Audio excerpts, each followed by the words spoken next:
அனைவருக்கும் வணக்கம். திருப்பதி ஏழுமலையான் சிலையில் இருக்கக்கூடிய பல மர்மங்களை பற்றி தான் இன்றைக்கி நம்ம இந்த வீடியோவில் தெரிஞ்சுக்க போகிறோம். இந்த வீடியோ ரொம்பவே பயனுள்ளதாக இருக்கும். அதனால் வீடியோவை கடைசி வரைக்கும் ஸ்கிப் பண்ணாமல் பாருங்கள். உங்களுக்கு திருப்பதி ஏழுமலையான் பிடிக்கும் அப்படின்னா ஓம் நமோ நாராயணா எனும் மந்திரத்தை மறக்காமல் கமெண்ட் பண்ணுங்கள். வாங்க வீடியோக்குள்ளே போகலாம். கலியுகத்தின் கண்கண்ட தெய்வமாக இருக்கக்கூடியவர் தான் திருப்பதி ஏழுமலையான். அது மட்டும் இல்லாமல் இந்த கோவில் பல்வேறு சிறப்புகளை கொண்ட கோவிலாக தான் அமைஞ்சிருக்கு. இங்கே இருக்கக்கூடிய பெருமாளை வழிபடுவதன் மூலம் நம்முடைய வாழ்க்கையில் இருக்கக்கூடிய பிரச்சனைகள் அனைத்திற்குமே தீர்வு கிடைக்கும் அப்படின்னே சொல்லலாம். திருப்பதி கோவில் பற்றியும் திருமலை பற்றியுமே பல்வேறு வெளிவராத தகவல்கள் நிறையவே இருக்குது. உலகிலேயே பணக்கார கடவுளாகும் தினமும் ஆயிரக்கணக்கான பக்தர்கள் தரிசித்து செல்லும் கடவுளாகவும் இருக்கக்கூடியவர் தான் திருமலை திருப்பதி ஏழுமலையான். திருப்பதி சென்று வந்தால் திருப்பம் வரும், கேட்டதை கொடுக்கும் கலியுக தெய்வம் என பெருமாளின் மகிமைகள் பற்றி பலருக்கும் தெரியும். பலரும் இதை வாழ்க்கையில் உணர்ந்திருக்காங்க. ஆனால் திருப்பதி கோவில் பற்றி மட்டுமல்ல, ஏழுமலையான் பற்றியும் வெளிவராத ஆச்சரியமூட்டும் தகவல்கள் நிறையவே இருக்குது. ஏழுமலையானுடைய மகிமைகள் மட்டுமல்ல, அவருடைய கோவில் பற்றிய தகவல்களும் நிச்சயம் அனைவருக்குமே ஆச்சரியத்தை தரக்கூடியதாக இருக்குது அப்படின்னே சொல்லலாம். திருப்பதி ஏழுமலையானுக்கு சமர்ப்பிக்கப்படும் மலர்கள், வெண்ணெய், பால், தயிர், துளசி உள்ளிட்ட பொருட்கள் அனைத்துமே ஒரு குறிப்பிட்ட கிராமத்தில் இருந்து மட்டுமே வருவதாகவும், திருப்பதி அருகில் இருக்கக்கூடிய இந்த கிராமம் மிகவும் பாதுகாக்கப்படுவதாகவும் சொல்லப்படுது. மிக சிறிய இந்த கிராமத்தை இதுவரை யாரும் பார்த்தது கிடையாது. அந்த கிராமத்தில் இருப்பவர்கள் தவிர வேறு வெளியாட்கள் யாருமே இங்கு சென்றதும் கிடையாது அப்படின்னு சொல்லப்பட்டிருக்கு. கருவறையில் இருக்கக்கூடிய ஏழுமலையான் நின்ற கோலத்தில் காட்சியளிப்பது அனைவருக்கும் தெரியும். ஆனால் அவர் இருப்பது கருவறையின் மையப்பகுதி கிடையாது. கருவறையில் வலதுபுறம் இருக்கக்கூடிய ஓரத்தில் தான் பெருமாள் நின்ற கோலத்தில் காட்சி தருவதாக சொல்லப்படுது. அது மட்டும் இல்லாமல் பெருமாளின் தலைமுடி மிகவும் மென்மையாகவும் நீண்டதாகவும் மட்டுமல்ல, அப்படியே அச்சு அசலாக உண்மையான முடியாக இருக்கும். ஒருமுறை சீனிவாச பெருமாளுக்கு காயம் ஏற்பட்ட போது காந்தர்வ இளவரசியான நீலாதேவி தனது முடியில் ஒரு பகுதியை எடுத்து அதை வைத்து கொள்ளுமாறும் காயத்திற்கு பெருமாளிடம் கட்டும் போடும்படியாக பெருமாளிடம் வேண்டிக் கொண்டிருக்காங்க. அவளது அன்பை கண்டு மகிழ்ந்து அதை ஏற்றுக்கொண்டிருக்காரு பெருமாள். அன்று முதல் திருமலைக்கு வரக்கூடிய பக்தர்கள் தங்களின் வேண்டுதல்கள் நிறைவேற வேண்டும் என்று வேண்டுதல்கள் நிறைவேறிவிட்ட பிறகும் மொட்டை போடும் பழக்கத்தை பின்பற்றியிருக்காங்க. பெருமாளுடைய விக்கிரகத்திற்கு அருகில் காதை வைத்து கேட்டால் ஓயாத அலை ஓசை கேட்கப்படும். இது நம்ப முடியாததாக இருந்தாலுமே உண்மை இதுதான். பெருமாளுக்கு முன் மண் விளக்கு எப்பொழுதும் எரிந்து கொண்டே இருக்கும். இது யார் எப்போது ஏற்றி வைத்தார்கள் என்பது இதுவரை தெரியாத ஒன்று அப்படின்னே சொல்லலாம். அது மட்டும் இல்லாமல் எப்பொழுதுமே அணையாமல் இருக்கும் அப்படின்னும் சொல்லப்பட்டிருக்கு. பல்வேறு சிறப்புகளை கொண்ட ஒரு கோவிலாக தான் திருப்பதி ஏழுமலையான் கோவில் அமைஞ்சிருக்கு அப்படின்னே சொல்லலாம். பல வருடங்களுக்கு முன்பு 19ஆம் நூற்றாண்டில் இப்பகுதியை ஆண்ட மன்னர் ஒருவர் கொடூர குற்றம் புரிந்து 12 பேர்களுக்கு மரண தண்டனை விதிச்சிருக்காங்க. அந்த 12 பேருமே மன்னரின் உத்தரவின் பேரில் தூக்கில் தொங்க விடப்பட்டிருக்காங்க. அவர்கள் இறந்த பிறகு அந்த குற்றவாளிகளின் உடல்கள் வெங்கடேஸ்வரா சுவாமி கோவில் சுவற்றில் தொங்க விடப்பட்டது. அந்த சமயத்தில் பெருமாள் நேரில் தோன்றியிருக்கிறதாக சொல்லப்படுது. திருப்பதி ஏழுமலையான் சிலைக்கு பின்னால் எப்பொழுதுமே ஈரப்பதம் இருந்து கொண்டே இருக்கும். அதை உலர வைப்பதற்காக புரோகிதர்கள் பல வகையில் முயற்சி செஞ்சுருக்காங்க.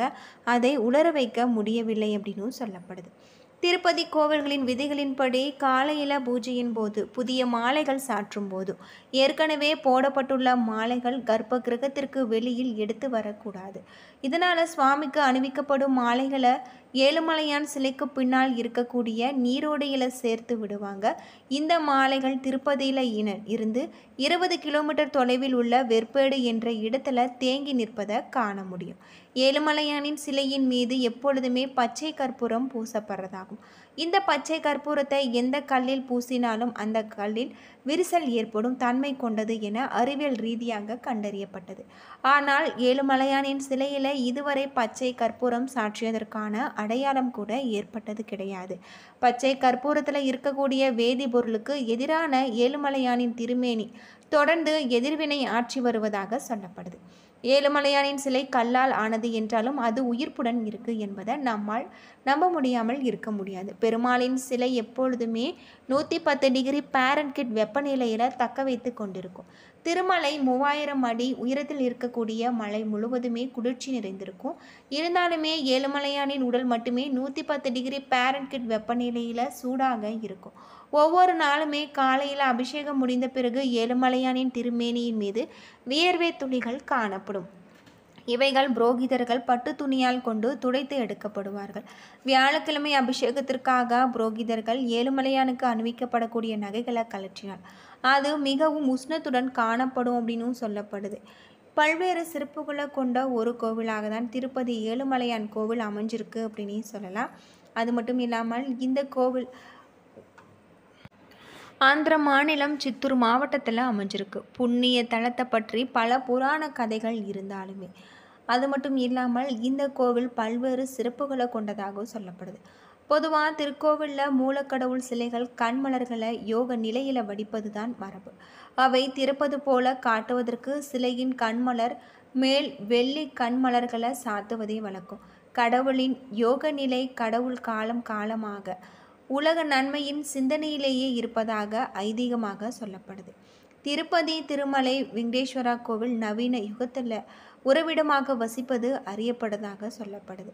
வெங்கடேச பெருமாள் சக்தி வாய்ந்த பார்வையுடன் பாரிய கண்களை உடையவராக அறியப்படுறாரு. அவர் பிரபஞ்ச சக்தியை வெளிப்படுத்துவதால் பக்தர்கள் இறைவனின் கண்களை நேரடியாக பார்க்க முடியாது. வெங்கடேஸ்வரன் கண்கள் வெள்ளை முக மூடியால் மூடப்பட்டிருப்பதாக இதுவே காரணமாக இருக்குது. ஆனாலுமே ஒவ்வொரு வியாழக்கிழமையில் கண்கள் ஒளிபீடவில் சிறியதாக இருந்தாலுமே முகமூடி நகர்த்தப்படுவதும் மேலும் பக்தர்கள் தெய்வத்தின் கண்களை அப்பொழுது பார்க்க முடியும் அப்படின்னு சொல்லப்படுது. வெங்கடேஸ்வரா சிலையில் இருக்கக்கூடிய அதிசயங்கள் நிறையவே இருக்குது. அது மட்டும் இல்லாமல் வியாழக்கிழமை தோறும் 2வது அர்ச்சனைக்கு பிறகு நடைபெறும் நிவேதனம் திருப்பாவாடை சேவை. இதில் பெருமாளை தரிசிப்பது மிகவும் புண்ணியம் அப்படின்னு சொல்லப்படுது.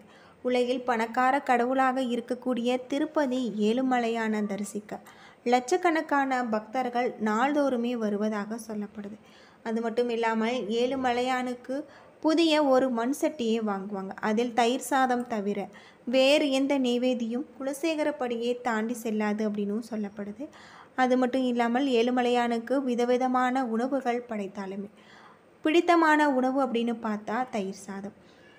திருப்பதி ஏழுமலையான் மூலவர் சிலை திருமேனி